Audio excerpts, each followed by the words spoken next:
خدای هغه ورځ راوستله چې د ما دا ارزو وه چې زه په دا دلي راشي ولایتو کې وګرځېږم اما دغه څو ورځې دوی ته انتظار وم چې دوی له خیره راسي د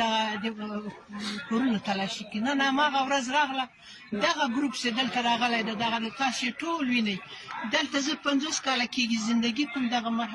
ټول خلک زه پېژنم دلته هر کور ته چې تللي دي په ډېر انسانیت ډېر شرافت په ډېر محبت باندې فقط د کور خاوند ورسره و که د کور خاوند دوی په ګرځولي چې دغه دا نه توهین کړی نه تعقیب کړی نه تعصب کړی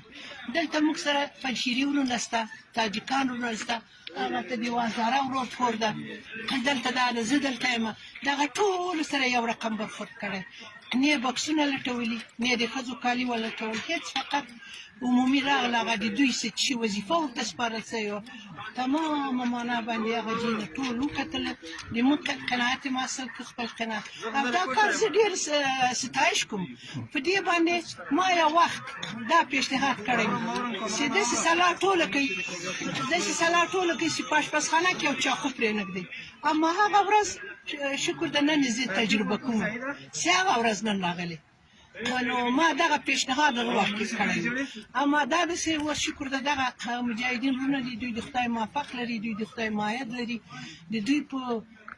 هیڅ شي کې ما کوم تعصب ونه لیده دغلته زه 50 کاله کېږي هغلته د موږ وروڼه دي شمالي دي دلته دي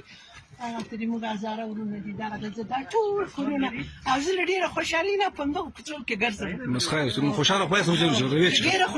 ډېره خوشحاله یم اول دا د ما کره راغله